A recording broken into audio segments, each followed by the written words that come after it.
Hello Internet, I am the hero of Julios once again to talk to you about another chapter of One Piece. This week's chapter is chapter 1062, Adventure in the Land of Science. And that's how you know we're officially starting, another arc on an island is, the term adventure. Always, we have the adventure in the clouds, we have the adventure, on the spooky ghost island. I'm definitely paraphrasing those chapter titles, but Oda likes to start an official arc by saying adventure in the insert thing here.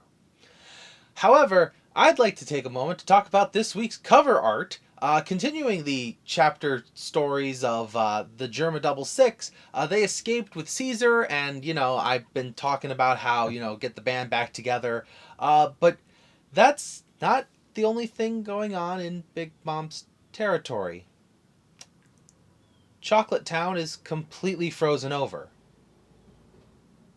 There is only one person we know with the power to freeze an entire island. Now, granted, Monet is possibly able to do that, but she's dead. So, yeah, Kuzan is in Big Mom's territory. Now, we know Blackbeard himself is currently in, Amazon Lily. He was messing some stuff up there, and he brought along Katerina Devon and Vasco Shot. But his other commanders, his other allies, are in other places. Who knows if Kuzan's even here alone? Of course, I'm assuming Kuzan's the one that did this. But if Kuzan is in Big Mom's territory, we got some problems on our hands because the Blackbeard pirates are hunting the best devil fruits, and Big Mom's family has no shortage of devil fruit abilities, especially the Memo fruit. Now, we know Kuzan can't eat it, but Blackbeard does have some crew members with unconfirmed devil fruit abilities. A good example is Alvaro Pizarro. He does not have a devil fruit that we know of. But if if they get a hold of Pudding and they take her devil fruit, they kill her, they take her devil fruit, the power to erase memories becomes a part of Blackbeard's repertoire. That's horrifying. Because you could not only manipulate the memories of those around you, but you could create new allies by giving them an entire history with you if you had them on the cutting room floor long enough. Pudding only used it for minor offenses and to erase one certain kiss. Who knows what Blackbeard plans to do, or if Kuzan even goes through with it. This might be part of his being a part of Black... I refuse to believe Kuzan is a bad guy. I honestly refuse. But he's probably done some shady things to earn Blackbeard's trust. And we might just be about to witness another one. But without further ado, let's get into the actual chapter itself. We come back right where we cut off, where Vegapunk is holding the Thousand Sunny, and Frankie is super excited, looking up at the giant robot, telling him, hey, I'm a huge fan. I was on your island for 2 years. I built some stuff, and I didn't get to go through everything. So I'd love to, take a moment, pick apart your brain. Usopp's next to him, super excited. And that's when Vegapunk tries to remind them, hey, I'm not your friend. I'm not your ally. And Robin, of all people, actually calls this out as BS. She's never heard anything of Vegapunk being a woman. Furthermore, Vegapunk has been active too long for you to be this young. I like that she words it that way. That, we do have confirmation of characters who have lived a long time. Look at Dr. Kureha. But Robin, the way Robin says this is basically, you're too young to have your accomplishments be this old. To which we get the true name of this person we're looking at. This is Punk 02, Lilith. Lilith is one of, we'll learn later in this chapter, 6 satellite bodies that Vegapunk has. So as Lilith is taunting the Straw Hats and, saying, this is not a big problem, I'm going to, we're going to take all you've got because, you're one of the emperors, so you've got a lot of money on you. And she even summons her army of mechanical sea beasts. And the first thing that came to my mind was, I have a new idea for the One Piece Monster Manual. So that's good for me. Regardless, as Lilith is taunting the Straw Hat crew, she gets a message from Shaka, which I believe I have that written. Yep, Shaka. Shaka is Punk 01. We learn later in the chapter, and I'll get to that as well, that each of these 6 individual bodies, people, robots, whatever they are, they have their own personality quirks to them. Lilith seems to be Vegapunk's evil side. Shaka, who is contacting her right now, seems to be Vegapunk's logical side. So Shaka explains to Lilith, you're in deep trouble right now. and she's like, what are you talking about? We got them surrounded, and I've got, these giant robots. And Shaka goes, well, have you taken a look at the pirate hunter? And she looks at Zoro. He's got his sword, just sitting there calmly staring. And he says, how about the devil child? Looking at Robin, standing there, very calm. Nami crying right behind her. And she goes, oh, I was distracted by the dumb ones. And she looks over at Frankie, who's super pumped to see all these giant robots, with Usopp openly admitting that his fear is just a little bit higher than his excitement. So the two of them, and Chopper's running around screaming, Brooke is worried, Sanji's fawning over a beautiful woman, and Lilith realizes she was so distracted by the quote-unquote weaker members of the crew, she did not realize that the strong ones have been aiming their proverbial weapons at her this entire time. Shaka tells her, to bring the Straw Hat crew to him. He has some questions for them. So, not enemies, but not allies. It seems the Straw Hat crew is going to get to go meet Dr. Vegapunk very soon. The one thing that interests me the most, though, isn't that Robin saw right through it immediately, or that Frankie is super excited for the robots. I'm on the hype train that Frankie's going to get some time to shine in this arc. The one that weirds me out the most is Zoro. Because Zoro says that he has something he wants from Vegapunk. Zoro's the melee fighting swordsman who, slashes enemies. He does have a bit of a ranged slash attack, but Zoro doesn't use technology in any way, shape, or form. So what would Zoro want from Vegapunk? A possibility, and we have a question corner kind of confirming that this might be a thing. Maybe Zoro wants one of his swords to be imbued with a devil fruit. That would be very cool.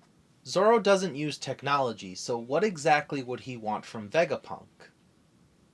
Maybe he wants one of his swords to have a devil fruit imbued into it. It would be interesting, considering that Zoro is the only Straw Hat that Oda said if he gave them a devil fruit, he would give Kaido's devil fruit to Zoro. Well, to Zoro's sword. So instead of Zoro himself, he would give the dragon fruit to Zoro's sword. But now that I'm thinking it out loud, maybe Zoro actually wants to know more about the artificial devil. Zoro wants to know about the smiles. That's it. That's got to be what it is. Zoro cares about Okabore Town.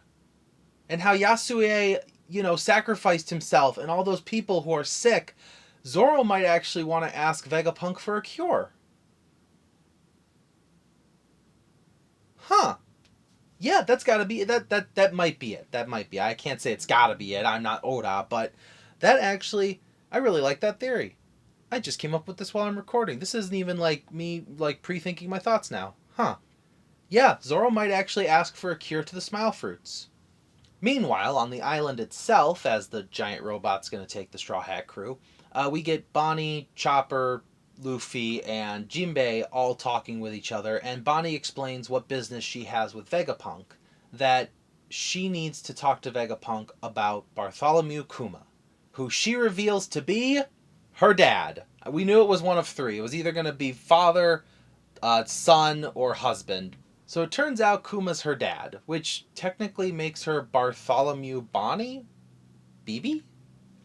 But as Jewelry takes, the three of them into the lower depths with her, the three of them happen upon a giant room of holograms.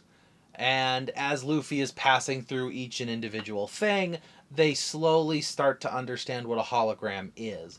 Bonney, however, knows exactly what these are, because, as she stated earlier, she came here once when she was a little kid.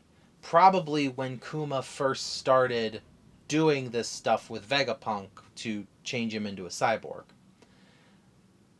It's going to be interesting once Bonney finally meets Vegapunk, because I would like to know more about this particular transformation.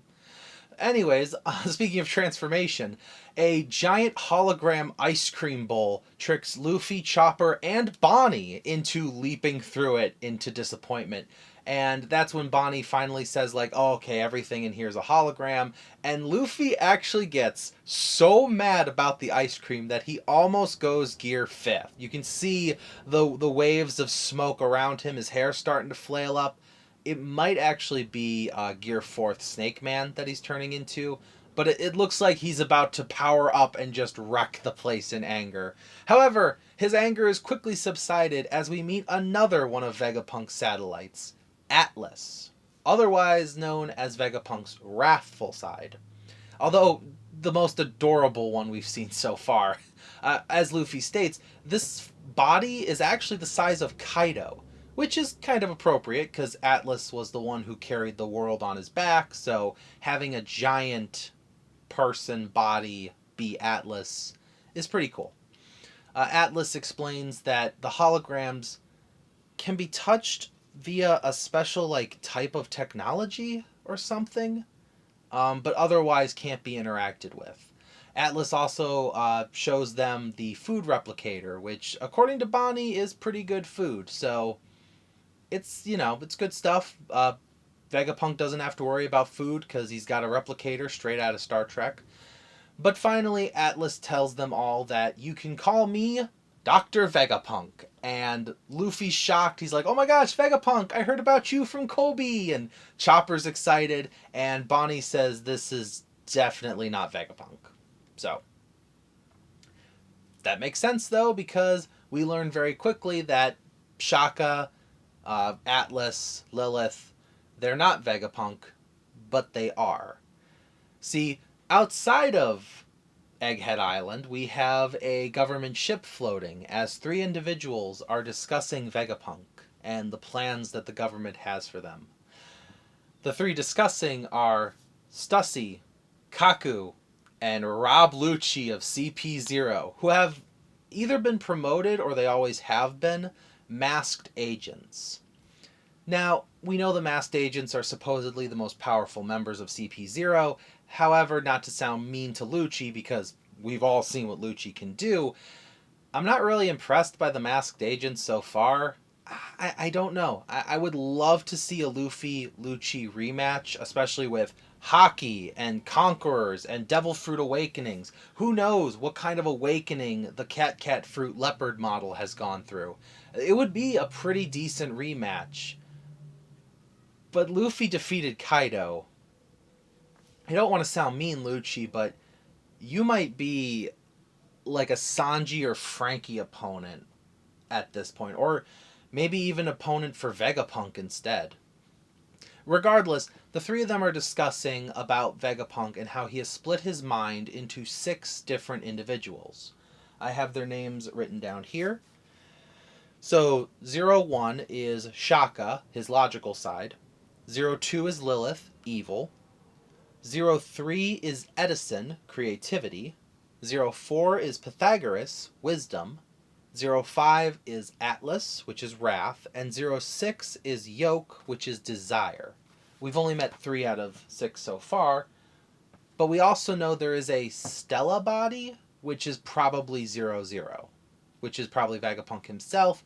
My guess is he's just kind of chilling in a chair, doesn't really take care of anything around the island anymore, spends all his time just thinking, and sort of delegates physical tasks to the rest of his bodies. But as Lucci, Stussy, and Kaku are talking about this, they discuss exactly what their mission is here on Egghead Island. The first part of their mission, as they point out behind them, is to return this problem child, a seraphim that looks like Bartholomew Kuma. Step 2 is, without damaging as much of the island as possible, kill Dr. Vegapunk. Which, this is an interesting thing. Rob Lucci, who honestly never questions orders really if the order is to kill someone, even he points out, isn't it kind of weird that we're killing the most useful man in the world? My guess is this has something to do with the Leluzia incident. You know, that island that Eam erased. And Stussy and Kaku point out, hey, you probably, someone as smart as you, Lucci, should know better than to bring up a statement like that. So perhaps the ancient weapon Uranus is not what Eam used to destroy that island. Maybe it was a piece of technology Vegapunk built that now Eam wants Vegapunk erased because Vegapunk, if you can make a weapon like that for me, you can make a weapon like that for someone else, which makes you a threat to me, which means you need to be gotten rid of. Also, the Seraphims are completed, so there's really no reason to keep you around anymore. Vegapunk might have outlived his usefulness, which might be why he wants to talk to the Straw Hat crew, bring them all together, and have that taken care of. It's going to be interesting, because another theory I have is, they mentioned the Kuma Seraphim is a problem child. What if PX00, which is Bartholomew Kuma's original body, isn't Bartholomew Kuma's original mind anymore? What if the real Kuma, the real Bartholomew Kuma, is inside the Seraphim and is actually on our side? So when, Seraphim Kuma gets onto the island, starts wrecking things, starts beating up all the other Atlases, sees Bonney, and then just betrays Lucci and Kaku and starts attacking those guys instead. That would be pretty cool. So we'll have to keep all these and other things in mind until next chapter. So no break next week, which is nice, but we got Zoro has questions for Vegapunk, Bonney has questions for Vegapunk, Lucci wants to kill Vegapunk, we got this problem child Seraphim. This might be a shorter arc, considering the island is probably not that heavily inhabited, but we are going to get some seriously heavy lore drops. My guess is this arc might not even be 50 chapters. Regardless, let me know in the comments your thoughts, especially on Zoro. Do you think I'm close? Do you think I'm right? Is Zoro gonna ask Vegapunk for a cure to smiles? Because scientific knowledge, that seems to be the only thing Zoro would even want to be remotely interested in. So I think that, to me, that's the thing that is confounding me the most about this chapter. Also, do you think Pudding is in danger? I think that's the other major red flag I have with this particular chapter. But either way, thank you for watching as always, and I will see you in the next video. This is the Hero of Julios, Xing out.